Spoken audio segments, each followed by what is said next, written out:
Which is fine.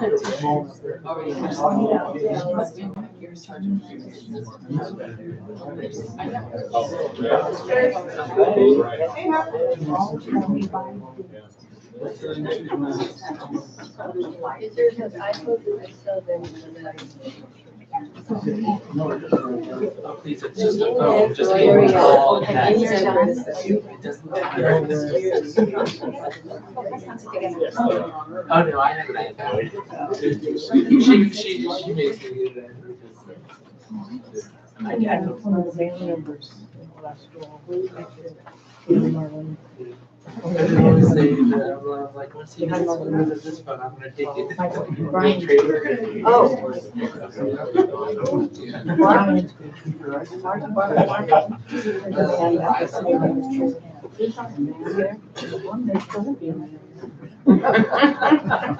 Would you clean your glasses?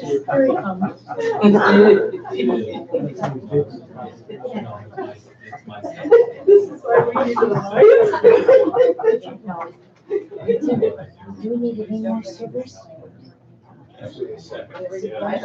No. Twice. No, it's not gonna be it. You need a signature, this says please print. Oh, just make Any it matter? better. Yeah. I'll put you on this. Thanks. You're welcome. Has it gone on the other side? Give it to Robert.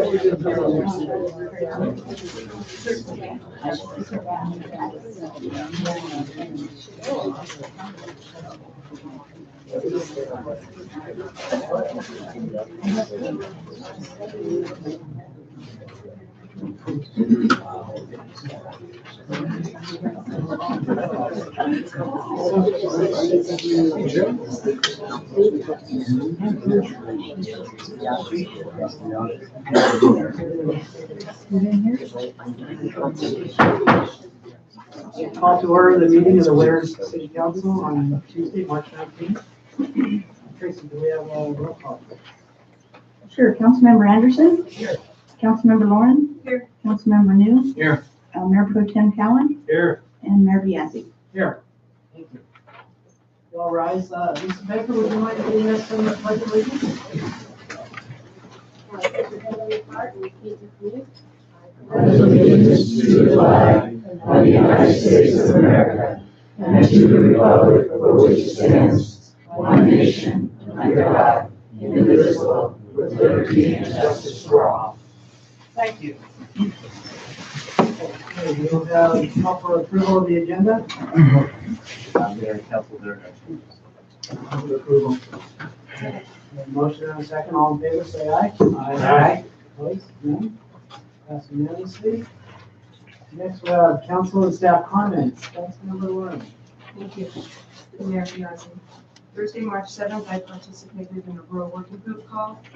On Monday, March 11th, I met with Tim O'Halloran and key representatives from YOLO Water Resource Agency and YOLO Subbasin Agency about future meetings. Saturday, March 16th, I attended the Youth Empowerment Summit hosted by County Ace Jesse Salinas. There were many electeds, including Winners Joint Unified School District School Board President Rob Warren, John Donlevy, City Manager John Donlevy, and about 100 students, including 3 from Winners High School. A special shout out to Ed Sienna, who drove the kids in a city bus on his birthday. Oh, Yeah. what a guy. No, Ed, tell him. Monday, March 18th, I met with City Manager John Donlevy about tonight's agenda, attended a teleconference with the Women's Caucus Board, and also attended the announcement of Brad Lopez as our next Winners Fire Chief. Today, I met with the Elder Day Foundation to help organize Elder Day. Thank you. Thank you. Councilmember Anderson.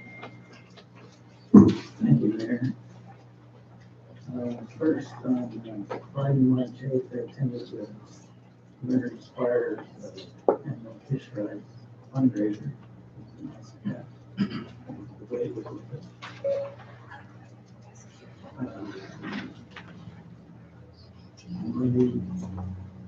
Evening on the 11th of March, attended the Old County Transportation District meeting in the event.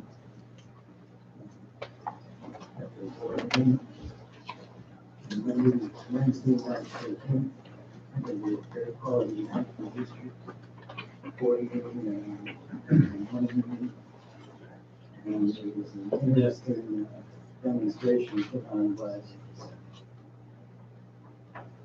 futuristic way of looking at supplying power to electric vehicles without building more infrastructure. What they announced is huge, looks like a portable welder. It has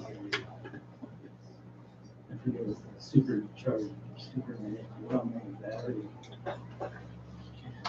Which runs around like a parking lot. Vehicles at the time for a charge.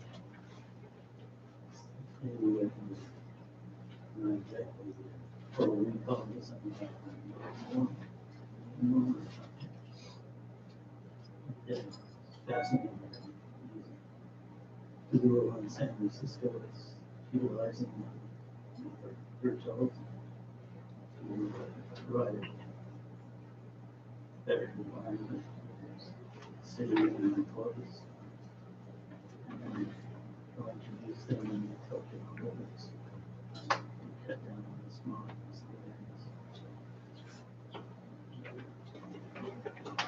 That's new stuff. And let's see, on Monday evening, and fires introductory ceremony for the fire chief grabs up those. And today, on the 18th, met with city manager John Dunn to Thank you. Councilmember New. Thank you. On the 7th of March, I attended the SACOG Land Use and Natural Resources meeting. And as I've reported many times, we're really concentrating on greenhouse gas and what we can do to help lower the numbers. On the 11th, I had a lunch meeting with Colin Saylor, and on the 12th, I stopped by the car show on Main Street to see how it's going. It's lightly attended by both the people displaying cars and the public, but maybe it picked up later after I left.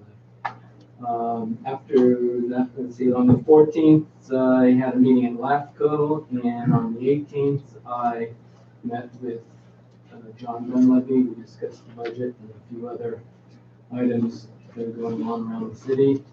On the evening of the 18th, I was unable to go to the fire department to congratulate Brad, but I had to go to the YOLO Habitat meeting, which I did, and then on the 19th, I am here. So that's it. Thank you. Mayor Pro Tem McCallum. Thank you, Mayor. On the 8th, I attended the Fish Fry Fire Department. On the 11th, the Chamber Mixer at Anytime Fitness. And since Charlie Wallace wasn't there, Mayor Bill won all the prizes. On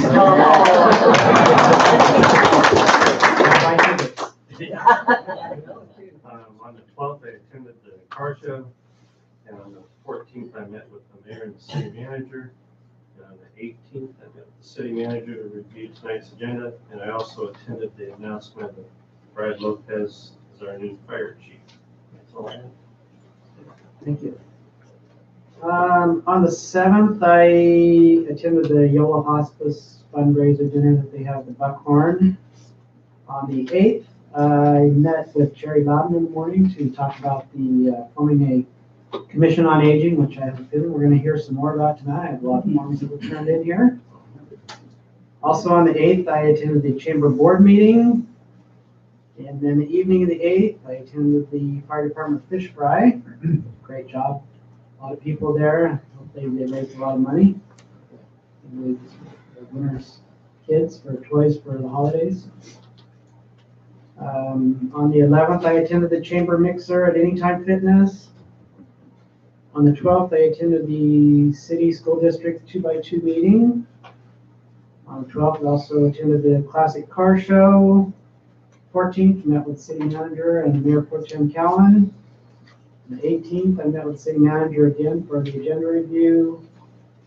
Also, after that, I attended the Winters Pewter Creek Park Committee meeting for a short while, and then went out to the fire department to catch the tail end of the announcement for our new fire chief, Brad Lopez. So I want to say once again, congratulations to him. We've got a good crew out there, and looking forward to seeing what Brad's going to do as the chief. Thank you, everybody, for all your time. I know it's a lot of committee assignments, a lot of time to attend all these things, so thanks again. So at this time, we will have public comment, anything that is not on tonight's agenda. So if there's anyone that'd like to speak, we have some of these forms in the back of the desk there you can fill out. I have a number that were turned in already, and I'll start with the first one that was on top. That was from Karen May.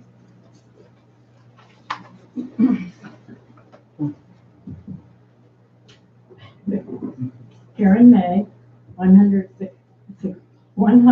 Caselli Court. I won't tell you what I did all week. I started making my soup today. I'm here tonight, Mayor, Biaggi, and council members, and City Manager John Dunleavy, Tracy, to ask that we be put on the agenda as soon as possible for discussing the Winters Senior Citizen Commission on Aging. It would be an advisory committee, and with appointments by the council members. So we'd have a lot of input into who would sit on it. We feel it's something that we really need to have in place. So we're urging you to please do it. The saying is that I have a friend who has cancer, and she says, I have cancer, but I'm not sick. So I am saying I'm a senior, but I'm not old. Thank you, Karen. Next one I have is Bob Johnson. I'm not as short as Karen. Hey, nobody told Mayor, City Council, Mr. Dunleavy, nice to have you all here tonight, and we have a fleet. My name is Bob Johnson, live at 955 Street, Winters. Have lived in Winters for almost 3 years, so I'm a very new person to this town, to be sure. But in my time here, my wife and I have become very involved in the process. It started last spring. Jesse and I were on a subcommittee that Dr. Sheila Allen chaired. I'm sure she was able to report out to the city council at some point about our findings. And so we're in a progression right now of looking at that recommendation from last spring and coupling it now with the opportunity we feel to move to the next step, which would be the Commission on Aging that Karen just mentioned. Now, Karen is the president of the Winters Senior Foundation. I'm the president of the Winters Senior Club. We are integrating every way we get a chance to integrate. And I'm really happy about that. But this commission now is in direct correlation, as you might imagine, with the long anticipated and hopefully coming soon senior center here in town. And many of you have heard and have seen plans, and Dan McGuire has been very gracious in the sharing of those. So we're all excited about where the Winters population is going, the senior population is going actually, with the future here in this town. We'll be talking to you more about this, I trust, but the commission is our first goal, and we think it's going to be, we're recommending it anyhow, between 5 and 7 members that are across the city, male, female, ethnicity, whatever it takes to get this commission together. And our voice would be that of the senior population. We're circulating a petition now that has been in this room already this evening to encourage those who have an interest in senior affairs in the city to get behind this, and we're certainly encouraging all of you to give it careful consideration as we move forward. It would be wonderful to have this in place as we break ground for not only the new senior apartments that are going in soon, but also for the senior center, of course, that will soon follow. So we wanted to ask you tonight to carefully consider our request and to see if we can make this an agenda item in the very near future. Thank you very much. Thank you. Next one I got is Tina Loudon. Oh, I don't want to talk about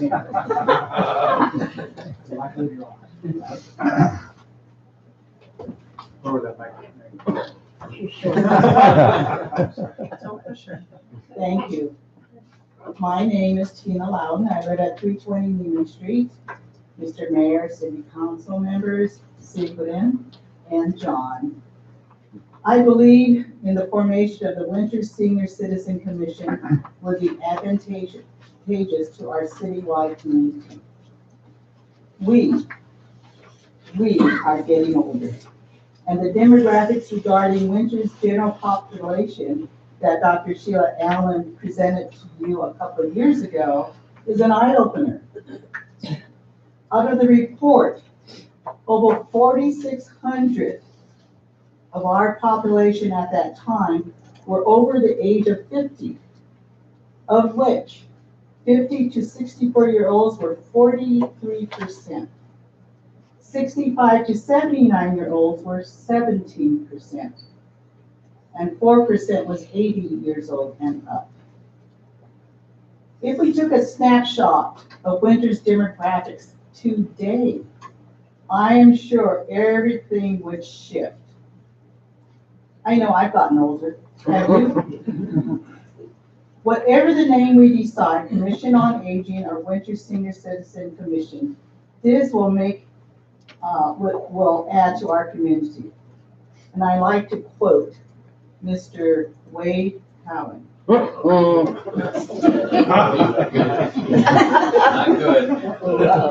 good. I love this. Winters is the center of the universe. My husband and I, Winters will be our last home. Thank you, Tina. Up next, I have Marianne Boyer.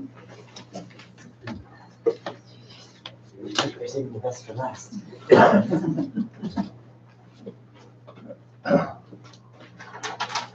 My name is Marianne Boyer. I live at 1102 Malaga Lane here in Winters. And hello and thank you for allowing me to speak in front of all you wonderful, wonderful people, especially Bill, because you owe me in June. Yes, I do. Keep my promise. And you keep your promise. And also to all my fellow people who came to attend tonight, I am totally on board for the creation of a Senior Citizens Commission. The importance of establishing this committee should be self-evident. Winter Senior Council needs to hear the voice of its senior community. Their voices want to be heard in the planning of the senior center.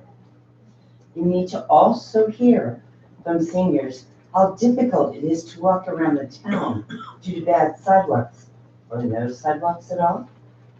Needless to say, there's a big need for a small bus system for winters only to assist all citizens, especially seniors, in getting to and from doctor's appointments, shopping, and meetings or social gatherings. The total bus system is not cutting it. Our neighboring cities have a Senior Citizens Commission, so it only stands to reason we should too. I know and appreciate Sheila Allen, who is the Yolo County's representative to the Senior Citizens Commission for the county. And she has provided support as our city's representative, but not we seniors. Our vote needs to be heard, not assumed by a few. We want and need our voices heard in Winters. Thank you for your time. Thank you. Next up, we have Joe Tremontina.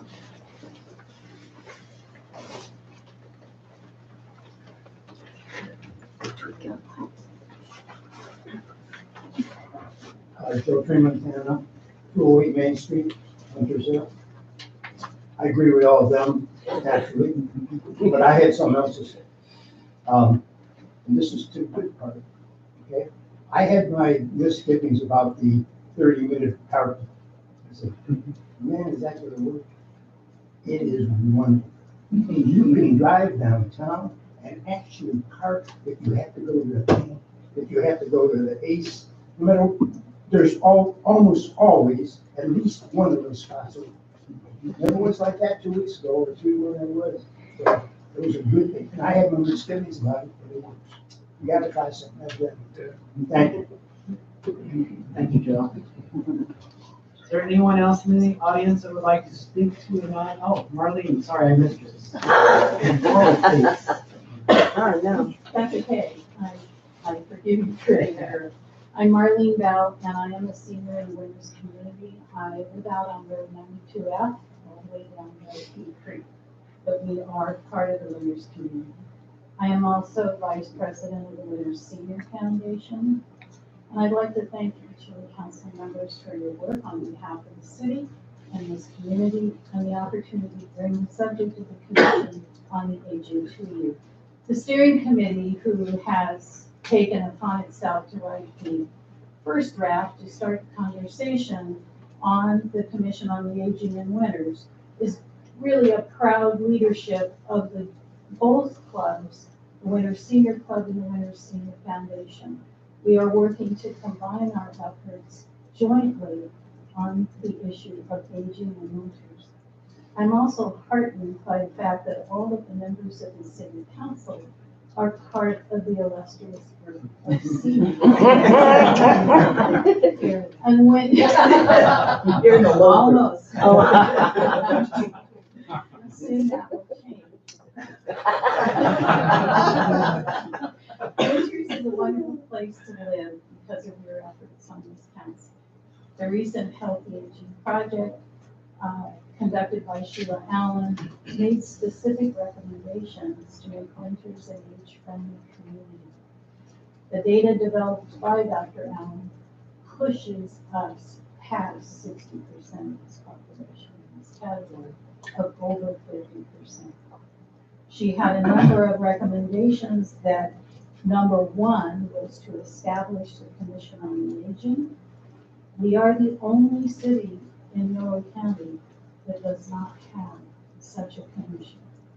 Given the size of our population, which was a surprise as a result of her data gathering, it was a surprise to see so many of us over 50. But the leadership on this will help to disseminate information about services in Yolo County and their neighbors, to decide what needs need to be met and what improvements need to be made. The commission will be also helpful prior to and during the construction of the senior center. We want that senior center to have maximum flexibility for use so that it has high usage. It doesn't make sense to build something that nobody is using. I would also, in creating this Commission on the Aging, please allow Winters to become a healthy place to live for every age group. And because of your representative nature, you have an obligation to represent all age groups as an elected. And so we are anxious to work with you in establishing this commission. Thank you so much. Thank you. Okay, is there anybody else in the audience who would like to speak to a non-agendized item tonight? Anyone? Okay. Thank you, everybody, for coming tonight and for speaking. We definitely will have that on a future agenda in the near future. Thank you. Okay, we'll move along to the consent calendar.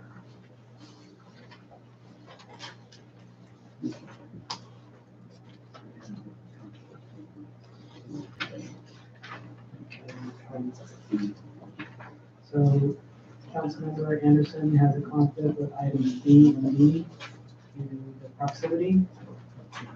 We will not be voting on those two items. All right, B and D. I guess I probably have a problem with B as well. Carol has it, I must have. It's only 2, quick break. Yeah, I think It's probably almost all the. All this, yeah.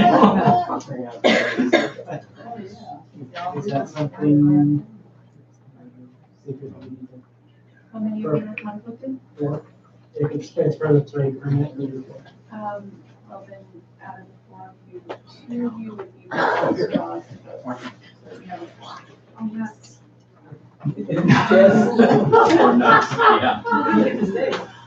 Okay. Or whatever tiebreaker method we use. No. bonus. Flip a If coin. John can find them. How about we guess numbers or something? That works, as long as it's a random. Mhm. I don't. Hmm. I didn't. So, all right, pick a number between 1 to 10. 7. 4. 2. Carol? What?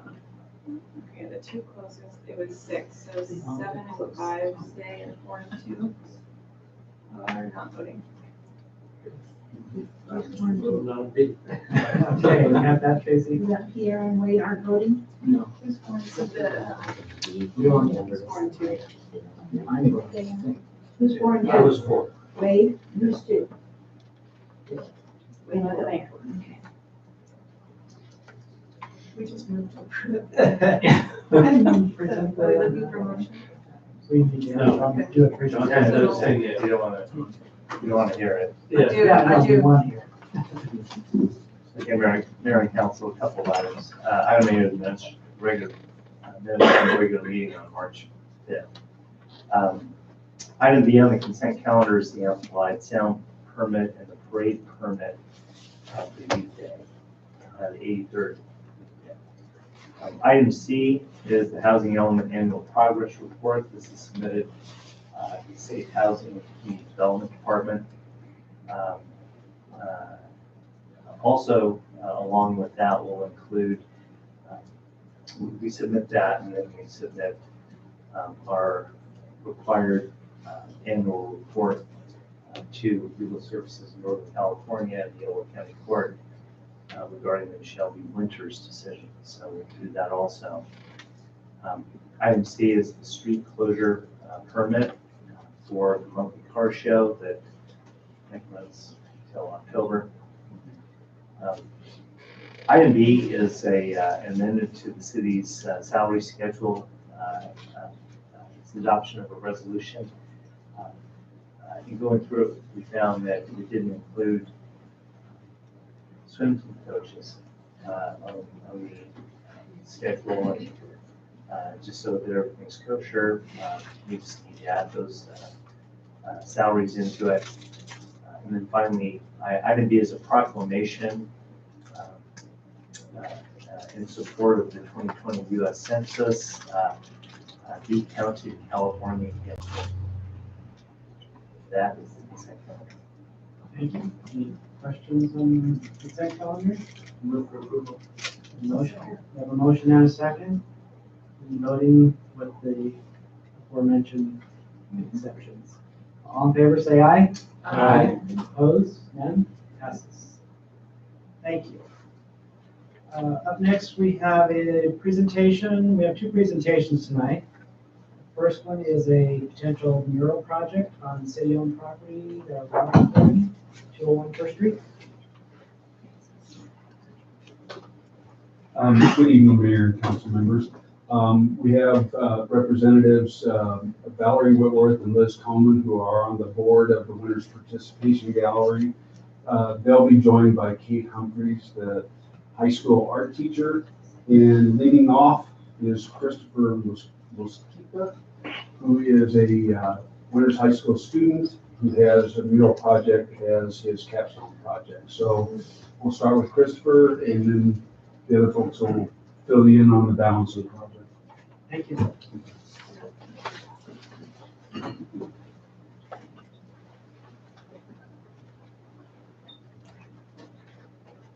Hello. Hello. Thank you for receiving me today. My name is Christopher Mosqueda. I am a student here at Winters High School.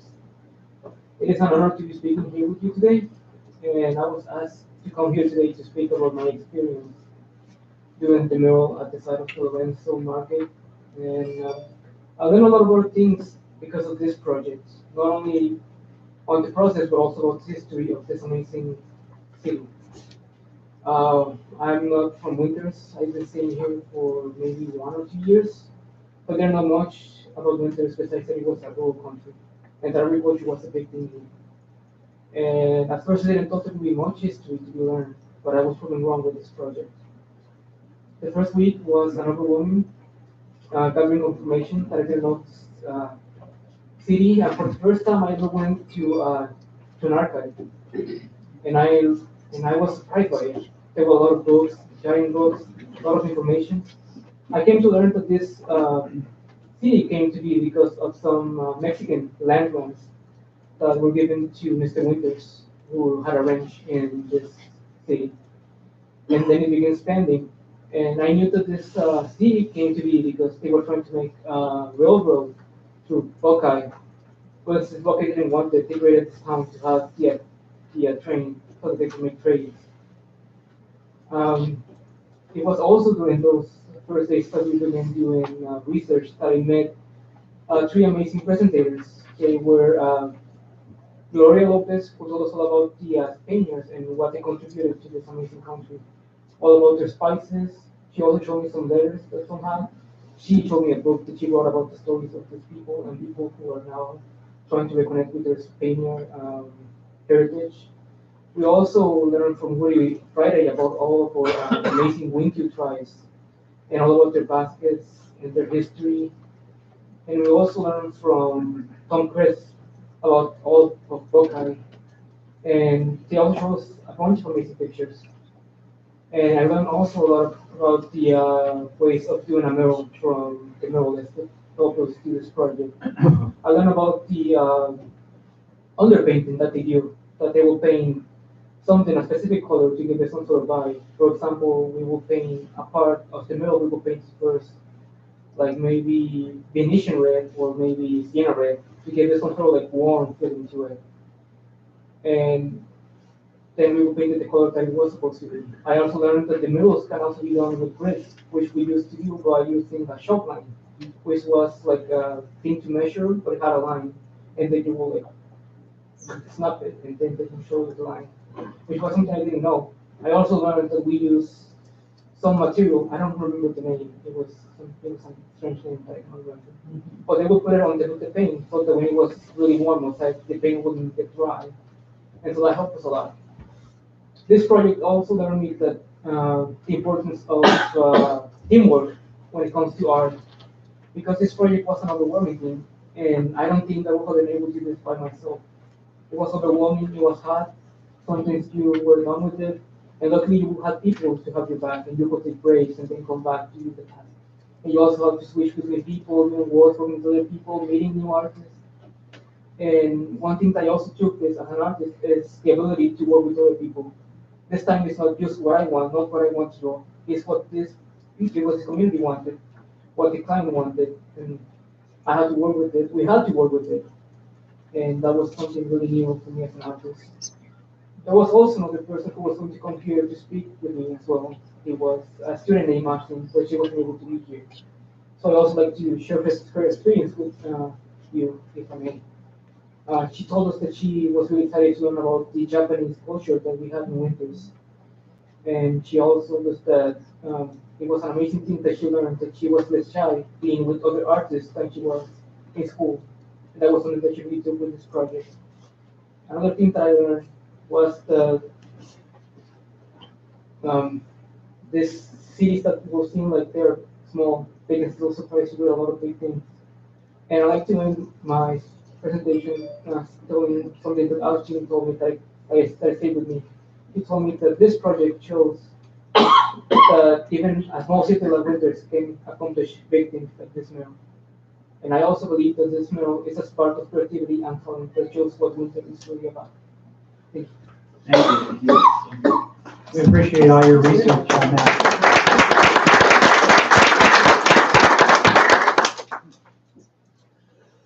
Good evening, my name is Kate Humphrey, and for the past 12 years, I have been lucky enough to teach art at Winters High School. And I'm here tonight to endorse visual art as a builder of young people. I want to read briefly from an article by a woman named Jennifer Oliver, who is an art educator, who writes a blog called Americans for the Arts. In her article, More Than a Number, the role of arts in youth development programs, she states the following, quote, I believe strongly that developing young artists is of great value, and not just because an arts education will improve academic scores. Tapping into the arts offers a pathway for students to access their deepest and most authentic selves, and provides them with a creative outlet for expression and reflection. While helping students improve their academic scores and increasing student graduation rates is a goal of my work, it is not the core value. When we define student success by students' academic achievement scores, many talented, intelligent students are left feeling displaced. I know this intimately as my own personal academic history involved a similar struggle. I was not a great student. I had a fear of being put on the spot. When a teacher would call on me to give the correct answer to a question, I would freeze. My heart rate would speed up, my mind would go blank, and I would have nothing to say, end quote. This echoes my own experience and is similar to the situations in which I see some of my best, most creative students. These students have something to say, but they might find their voice in drawing or in painting. In my experience, students who make art tend to be more self-aware, self-actualized, and perceptive about the world around them. The students you have met tonight and in previous council meetings, those who were involved in last summer's mural, have found a place to shine when many school-based activities have failed to tap into their passions. While completing the murals, students learned how to work together, how to visualize, how to compromise, and they learned about the history of the town where they lived. When practicing for tonight's presentation, Christopher recalled facts about Winters that neither Liz or I knew or remembered, making him a sort of teacher of Winters history. We need more of this. As Winters continues to grow and change, it will be the people that carry on the stories of the past. For students who participate in the mural project, connecting to that past can be a grounding influence and a chance to be a part of history and not simply a witness to it. Thank you.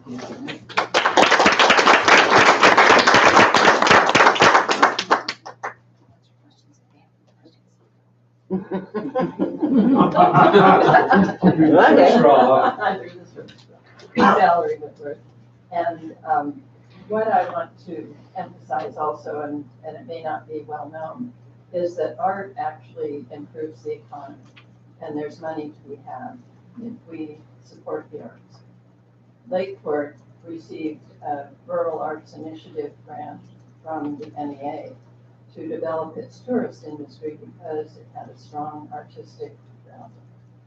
And the way that I thought about this mural project was going to Sardinia, to a very remote town in the middle of the island, where almost every country in the world has been represented. People flock to this place because it has murals and it allows people to actually create murals and bring them and paint them in the town. So that town could have been overlooked, it could have been a backwater, it could have been everything, but it is actually world famous for murals. So there are ways to bring art into an economic focus, and I'd like the council to begin to think that way. I'm having a group of plein air artists tomorrow, and they will lunch here. That is part of the economy of this town. So it's a very, very important thing to think about when you're thinking about developing the economy. And the downtown can always use a boost. We eat and drink well, but we don't have much to do after that. And if we have a mural trail, which we're hoping to create, this will be a series, that will give people something to do. When we have interactive art, like the When I Die mural, that gives some people something to do. And it grounds them and brings them into the Winters historical sort of perspective as well. So I'd like you to keep that in mind as we go forward, but I'm just absolutely stunned by what these students did this summer. They went well beyond our expectations. And they learned so much and they taught us so much. So we'd like to continue this project and we're asking for your support in having a building painted. Thank you. Thank you. I'm really just kind of decorative with this group. I did want to say that in addition to teaching art, Kate is also a member of the Winners Participation Gallery Board. And our goal tonight is to put before you the idea of a mural on the John Rogers Building. And we'd like to have that as our canvas. I have really long-term plans for that. The board doesn't know all about them yet, nor do we have probably the means to do that at this point. But what I envision is this summer painting getting one of those walls painted and moving around the corner to where the Winners History Museum is, because it doesn't just fit in beautifully with that. And then eventually going all the way around and wrapping the building with a mural that's sort of continuous. And thinking about the building itself, it provides a lot of fodder for a mural. It was built because it was where the Army Corps of Engineers was housed to build the dam. So there's that part of it. It served as the courthouse for many years. So we have that history. It was the library for years and years and years until now we have the most beautiful library in the world in our little town. But that's another story. And the Winners Express is now there. So the building itself has a lot of history that could go into the project. Being mindful of Dan's instructions to only be 10 minutes, I want to know if you have any questions for us that we can answer. Sounds like a good project. Eager to see what comes. I grew up in Southern California with Wayland, giant, murals, and that was part of, going to Southern California cities to see them. So I grew up with that. I really acknowledge its importance. Only a couple comments. I attended the dedication of the mural at Lorenzo's last summer, and I was extremely impressed with all the kids that participated in that. Every one of them stood up and spoke about their experience, and it was all very positive. And a good percentage of the students stood right up and said, "I'm not even an art student. I just wanted something to do." And they were extremely proud of what they'd done. And they did a really nice job. And it was very impressive. And just for that reason alone, I definitely support what you guys are doing. And it's really impressive, the impression you managed to make on that group of kids. And anybody coming into town on that road sees Highway 128, that stunning mural. And they all talked about what they learned about Winners through the process. So the way you go about it is really impressive. You did a really good job with that, all of you. So just to clarify, at the next meeting, you'll act on whether or not we might be able to use the building as a canvas. Is that correct? Put that on the agenda, yes. That's pretty much it. Yes, I would just like to echo Mayor Pro Tem Callan's comments about, just hearing Christopher's, all the time and research he put into it, as well as the other students, and just how much you learned and being able to work with other people. And the arts is a very important thing to have. I think we should continue on the path you're on now. It's very good. And I'm looking forward to see what else you bring to town, because the first one that you have out there is beautiful. Thank you.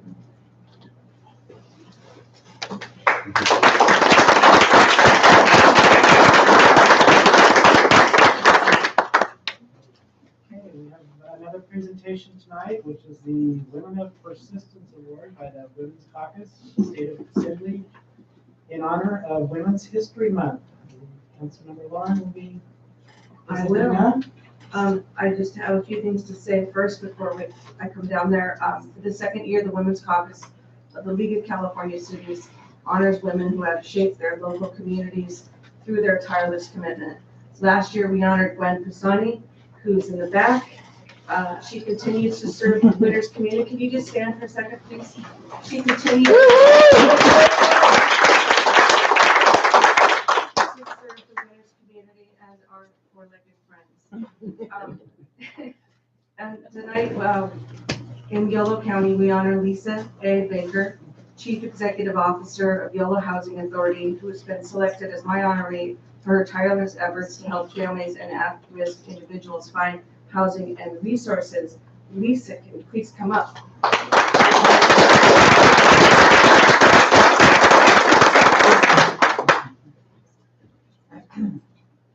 So because I need the podium, I'm gonna just flip it around, and I'm looking at, Sarah, do you wanna come up at the same time or after? Whatever works for you.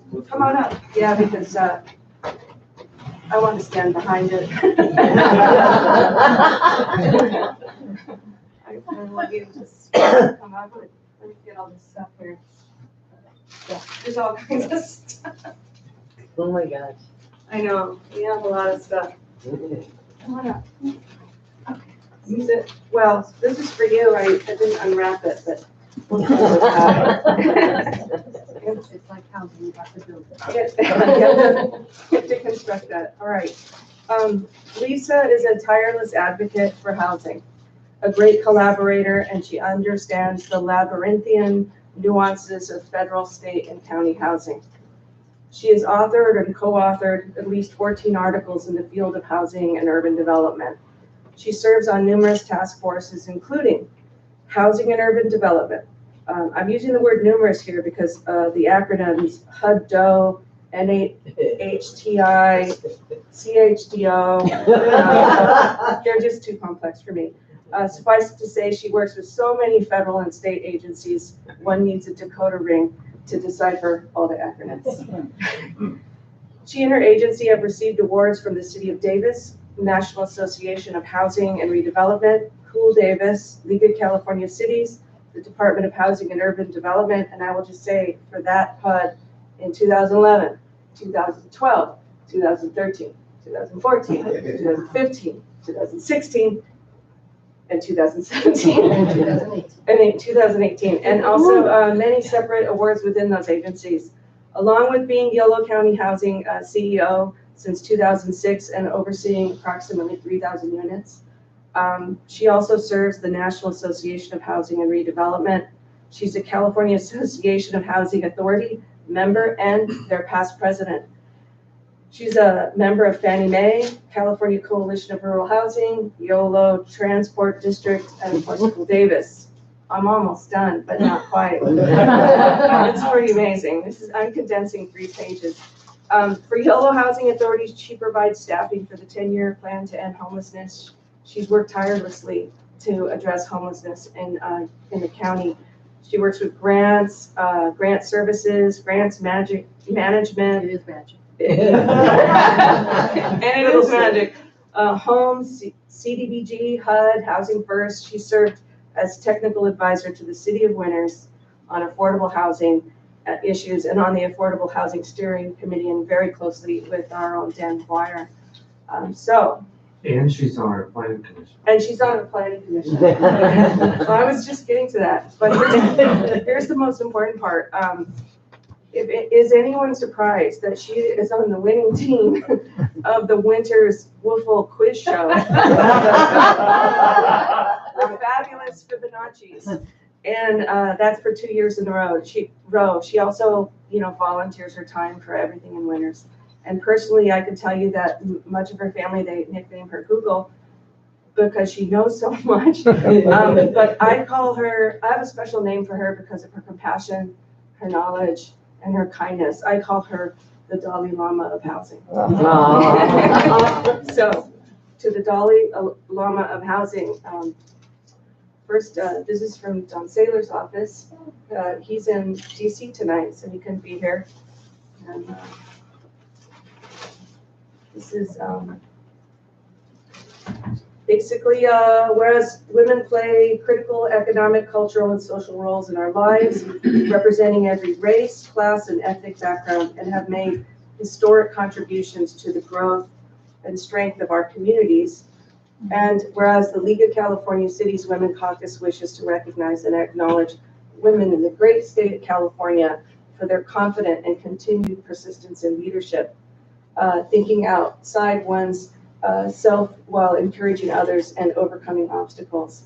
I can think of no greater honor than to give this award to Lisa Baker.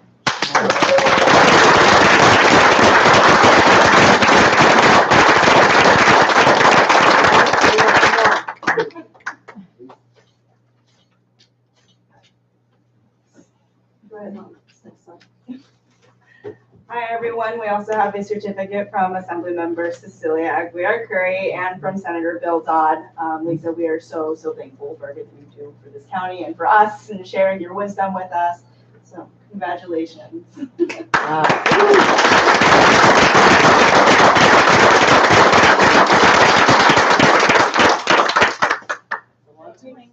That's a lot of blame there.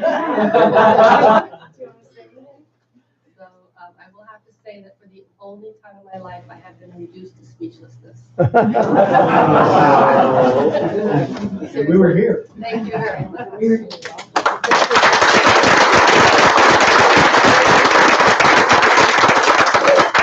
Thank you, Jesse, for that presentation. And Lisa, thank you from all of us. I've had the honor of serving with you on the Planning Commission and on the Affordable Housing Steering Committee. I know how much you bring to the city to help us through a lot of the red tape of paperwork that's related to the housing issues that we deal with. So we thank you very much. And at this point, we're going to take a 10-minute break and we have some cake to show everybody. Cake!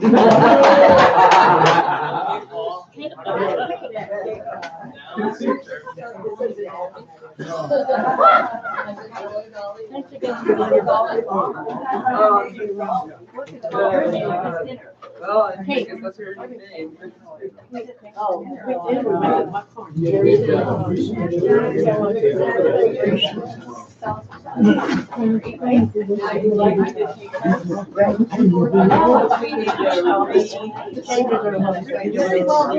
So where is your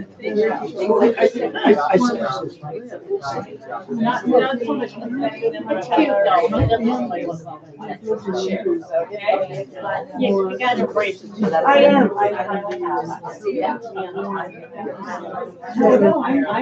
not looking at that. No, it's not gonna. A blue streak. Yeah. She needs a blue streak.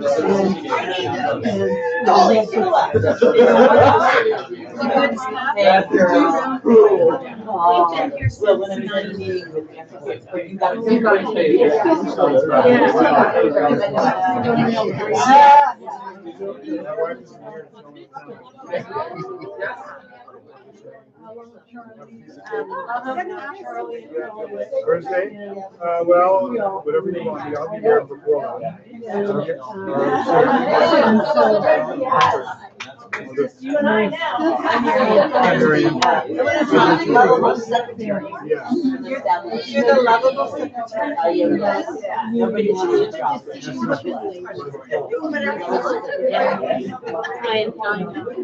And she was back.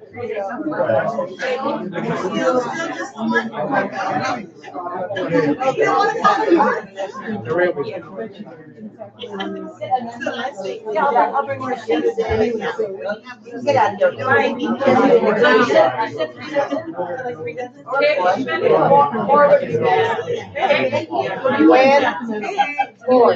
Thank you, Brad. Thank you. Thank you. Saying four. 4 dozen? Yeah. We were engaged. Oh, that's right. Nice to meet you. Oh, yeah.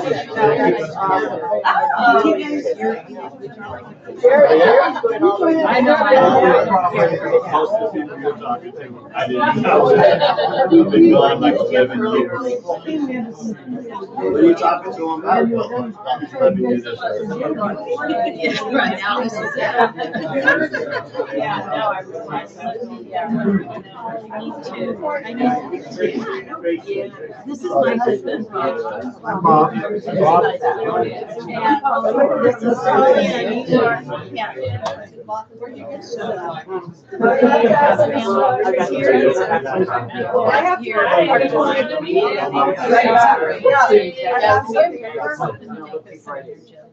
Oh, you want to take? Because there's so many. It is a huge I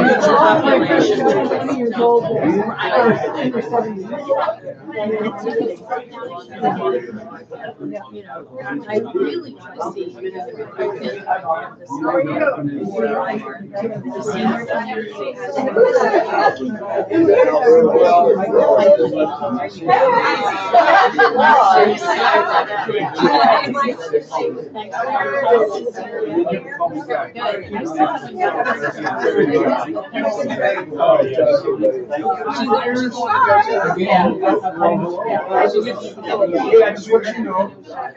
I ate leftovers. Dinner blood. That might never happen. I know. It was fun. I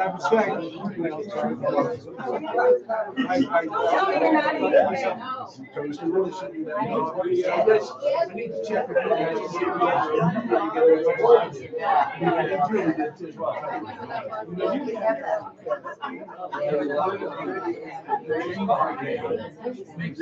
I heard you with Brian. Are you with Brian? I need more.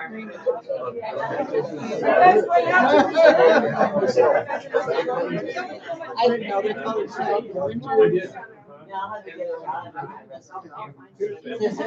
They're playing for our luncheon on Thursday. Brian Bellamy.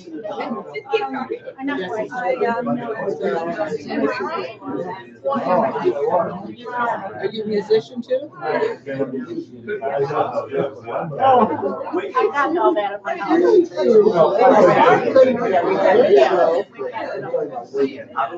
Yeah. In between, I lost mine in November, then I got somebody, he came once this month. But he got a full-time job at Mr. Davis as a math teacher, so now I don't know.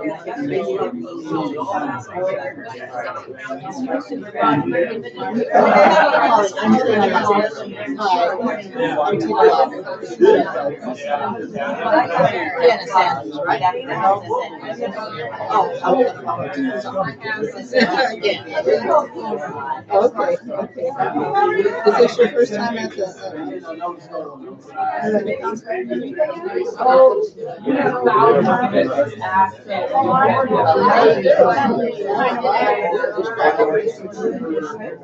I think at least you got one. See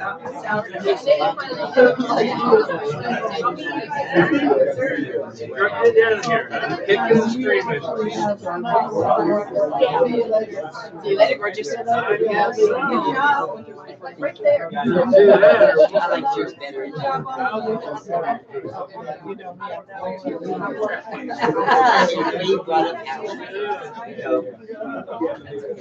Yeah. So you guys building small homes or?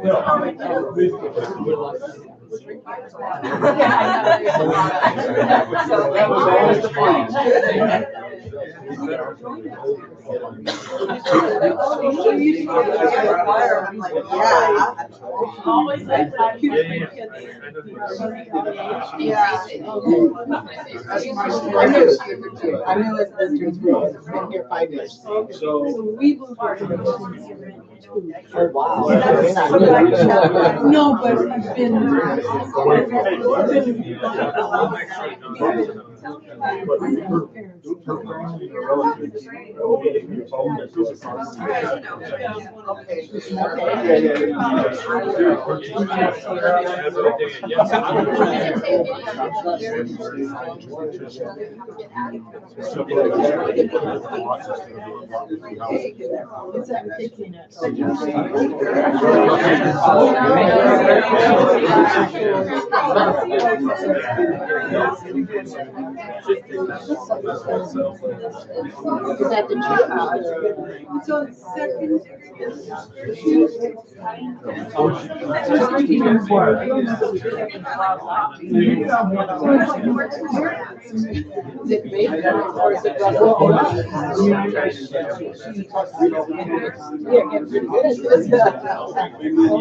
I'll run into like open houses. That's about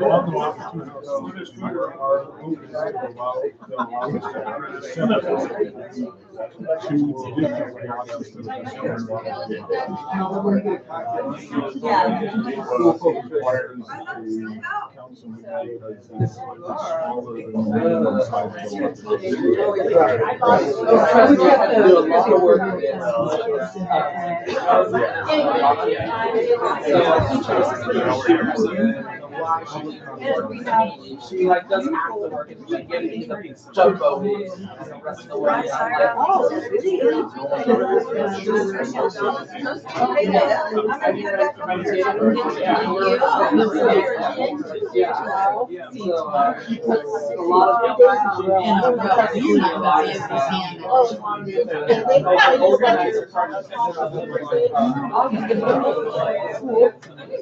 It wasn't on my list. It was on Mary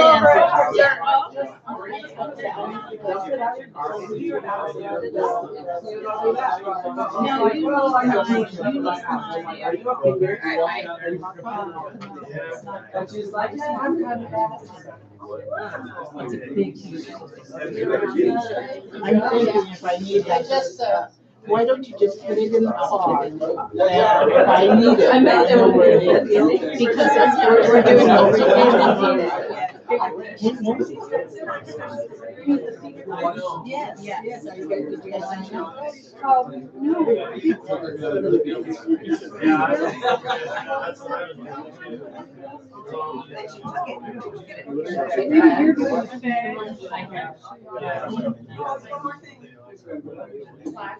Remember, don't have more than 2 drinks.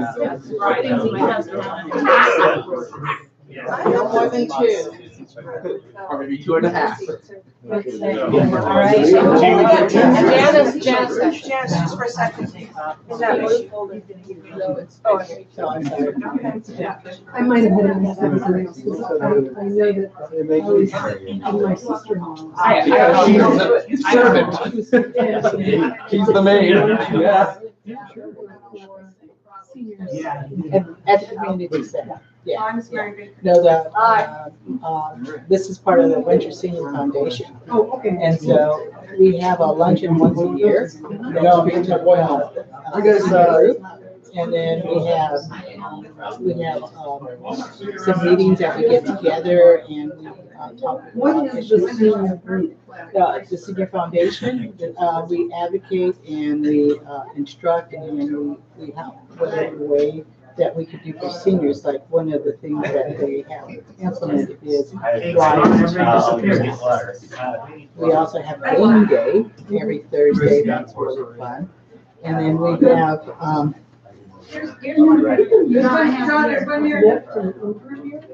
there's only one Uber driver. Okay. Yeah. And That's a good job for somebody. Seniors don't have, some of the seniors that we give, some do, some don't. But I think in 3 months, they were able to do Reusable. and it's generally seasonal. And at a monthly meeting, we generally gather, we generally have a guest speaker. Like there a couple of months ago.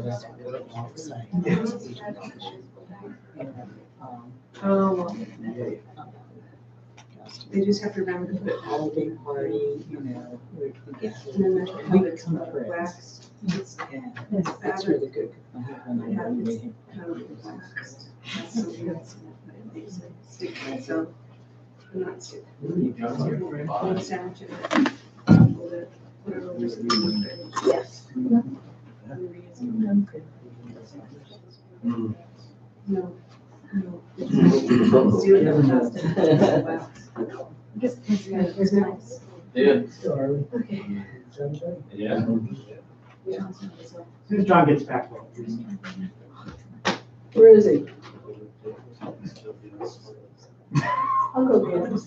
He's coming. No, he went upstairs, I think. He'll be back. He's getting ready to go home. Go get him, Tina. I'm ready to go home.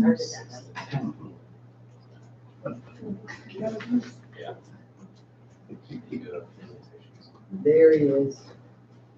Okay. Nobody. Thanks, John. Sorry. Good effort. I'll take one since you're driving. Yeah. Thank you. Okay, we're gonna move on to the discussion items. We have one discussion item tonight on our agenda. It's a public hearing and consideration of a request for a rezoning to a plan development overlay zone to property located at 416, 418 Second Street. Mr. Dowswell. Mr. Mayor, to draw from this matter, property location. Okay. Councilmember Anderson is going to Tracy, do you have the? step aside, or are you getting stuff home? Since it's our last item, it's up to you. Okay.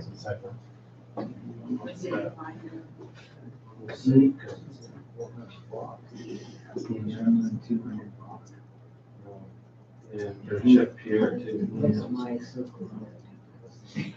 I'm sure. You guys in the back. We have somewhere. We do have it. We have it. Found the nuts. You guys found the nuts. Got it.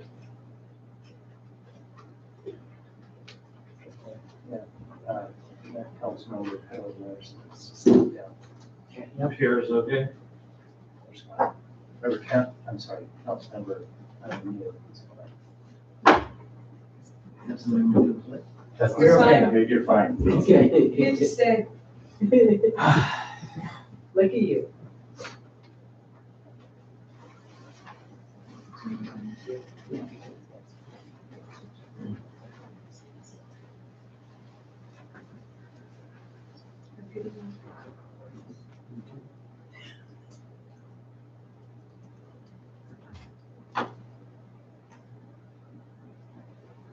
So I guess my first question is, do you need me to put the map up that shows the property?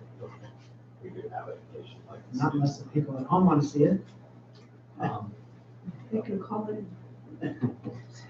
People on YouTube. It's available, so Okay. you gotta look it up, certification. I'm familiar with it. I walked down and looked at it today. I think we're. Well, this is for the television. Yeah, as they're coming up on, it's coming up on the screen, the application before you is to add a PD overlay zone to the existing zoning for the property at 416, 418 Second Street. There are two detached single-family homes, extremely small homes. Ms. Sanders, I think, can tell you a little bit about what she believes to be the history. They look like they were built probably in the 40s or 50s. Neither has a garage. The one house at 416 has an off-street parking space that's legal. The house at 418 around the corner on Edwards, there is a curb cut. And at some point, probably before the current fence was built, you could have probably parked off the street without blocking the sidewalk. Now, unless you move the fence back, that would be difficult to do, because anything much bigger than like a Mini Cooper would likely hang over the walkway. The planning commission considered this as part of a parcel map and an overlay zone. They conditionally approved the parcel map subject to you as the council agreeing to add this ordinance change. In my presentation of the planning commission and to you, I talk about the current situation in the code as that there is some ambiguity as to whether or not corner lots that housing has to be affordable. Clearly, in the case of Winters Ranch, we've done some small lot housing that's not affordable, that's market rate. We've also done some, or will be doing some at Stone's Throw that are on smaller lots that are affordable. So there is both occurring in the city. If this were an undeveloped lot, I would be probably standing here recommending that you not approve it because we don't want to encourage small lots like this to be subdivided. But because the houses are pre-existing, the subdivision of the property by adding the overlay simply allows these houses to be sold as individuals rather than as a pair. And in a backhanded way will probably result in providing affordable housing because they won't be able to sell for a very high price. And that's pretty much the essence of it. In the staff report, I talked about the various things that you're being asked to approve as part of the overlay. Obviously, the smaller lots, the lot depth of one of the parcels, the width, setbacks, those kind of things all have to come into play, many of which are non-conforming now. And simply by adding the one property line in between the two, you've created maybe one or two new ones because now the house at 418 is clearly oriented towards 2nd Street before the actual property goes with its longitudinal orientation, which was towards Edwards. So there are a few things that you're essentially creating by allowing, or not this you, but by essentially allowing this overlay to go forward in the planning commission supporting the parcel map. And with that, I will try to answer any questions that you might have. Questions from the council? Pretty clear cut, I think. So we're gonna have a public hearing tonight. I'll go ahead and open up the public hearing at 7:39. Anyone care to speak to this? Seeing none, we'll close the public hearing at 7:39. I'll just make a couple of comments. I absolutely don't have a problem with doing this. I kind of feel like it's the right thing to do because one thing about our downtown is we have a very wide variety of sizes of properties.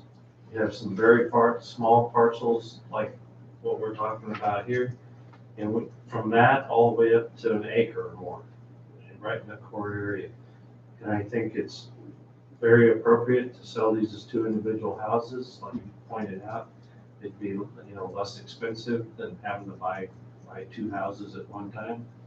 And I think we should do more of these kind of things, especially in the core area of downtown. Comment. I walk by the houses quite frequently, and I went down today again just to look. I can't see any reason why it shouldn't be done. I don't really think it's a true precedent because I don't think we're going to find anything quite the same. We did one similar. We did. Just We like did a a couple few years hundred. back. Yes. Further down Second, wasn't it? Yes. It's Where not- they moved that house Correct. in on a little Correct. tiny lot. There are some others. I didn't cite those because the lots were larger. Mhm. The resultant lots were larger. But yeah, there's a couple others that have been done in the core area, like the one you mentioned. There was one other that I found when I was doing my research. Well, I don't think there are going to be very many people that know that it's been split into two individuals. I did get a call from one of the property owners that received the notice when I went to the planning commission. And once he understood what was being done, he thought it made complete sense to him. My comment was that, and I brought it up when I met with John, was just my imposition about what was happening. Are we requesting off-street parking? Because I know when the old Catholic church over here was divided and changed occupancy, that triggered the requirement for having off-street parking. And that was that's our way of asking for it, is because Yeah. it was going from one type of occupancy to And you made that clear to me with the explanation you sent back, so I appreciate that. I just want to make sure that other people who might be thinking about doing this know what the rules are, why we require off-street parking in some places and not others, and that type of thing. But yeah, I think most people, like Councilmember New said, you go by there, most people in town probably aren't aware that it's that not they're on one already lot. separated. I would bet you most people think they can be sold separately together. And now I have no other comments on I used up all my words on it. it. What was that? I'll move staff recommendation. A motion, do we have a second? I'll second. A motion and a second, all in favor, say aye. Aye. All opposed, none? Passes unanimously. Thank you. Okay. Next up, we have the city manager's report. Mayor and council, a couple of items. Last night we had a meeting, which was basically a meeting of Winter's Fire, where I announced to the group that we would select Brad Lopez as the next fire chief for Winter's Fire. Overall, it's a very difficult decision, as I mentioned last night. Brad is absolutely qualified. He will be a great fire chief for Winter's Fire. Over the course of the past year, without question, Art Mendoza, Nat Checkla, in their role as interim chiefs, did an absolutely stellar job. And I think the official first we're bureaucrats, so you have to do everything on the first day of a pay period. So I think Brad will officially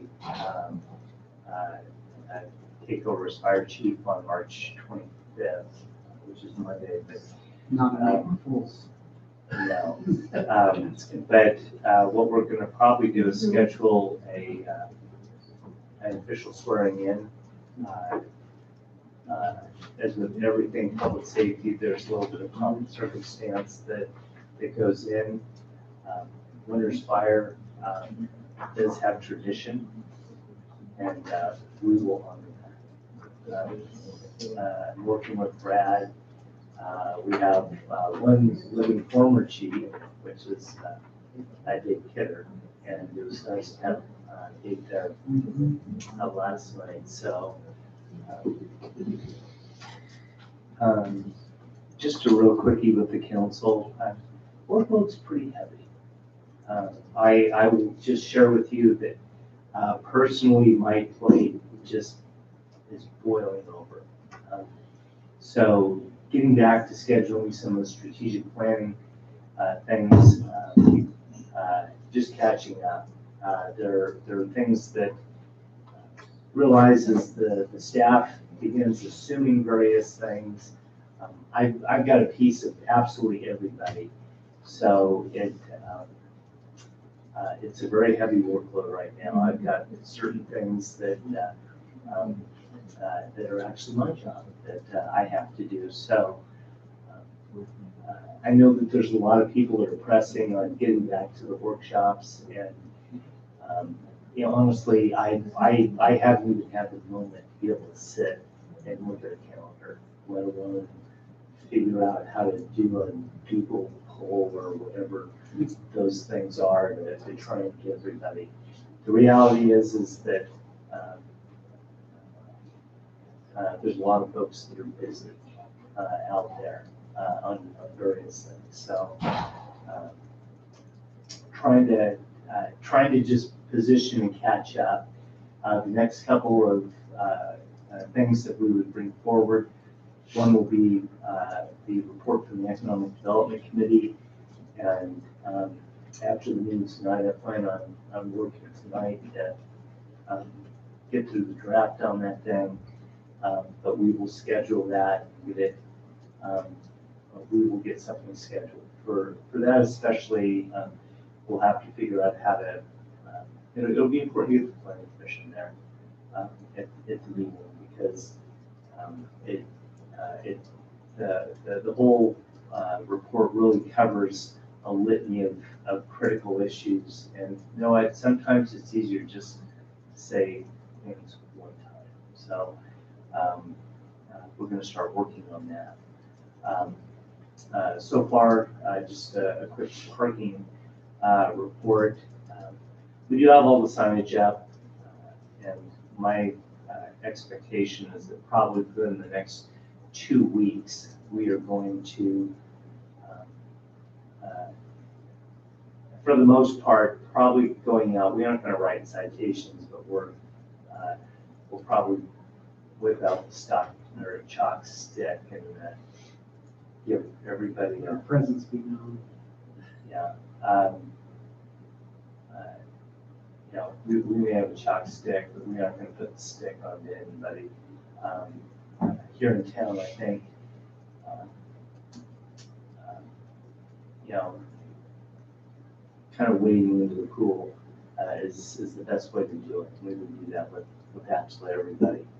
And then finally, last night, you know, extemporaneous speaking isn't always the best thing, but I would say that in informal introductions of folks, sometimes things can be more casual, and I absolutely, I know that at least one person that was here tonight was not particularly happy with the way that I introduced folks last night. They were offended. I get the decorum of various things, and I just want to assure with the council, I will make sure that we're more thorough, especially myself, in things. Sometimes you're kind of rushing to get to a certain point in time, and unfortunately, I think I stepped in a little bit last night. So I will do a better job on that. It will never happen.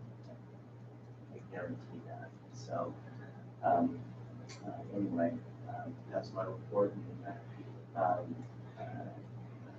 Look for probably a little more extensive Friday update this week. Great. Thank you, John. All right. And on that note, we will adjourn the meeting at 7:50. John, I hear what you're saying about being really busy, and I appreciate that. Are we doing the general plan of next month? Oh, yeah, absolutely. Okay, I'm just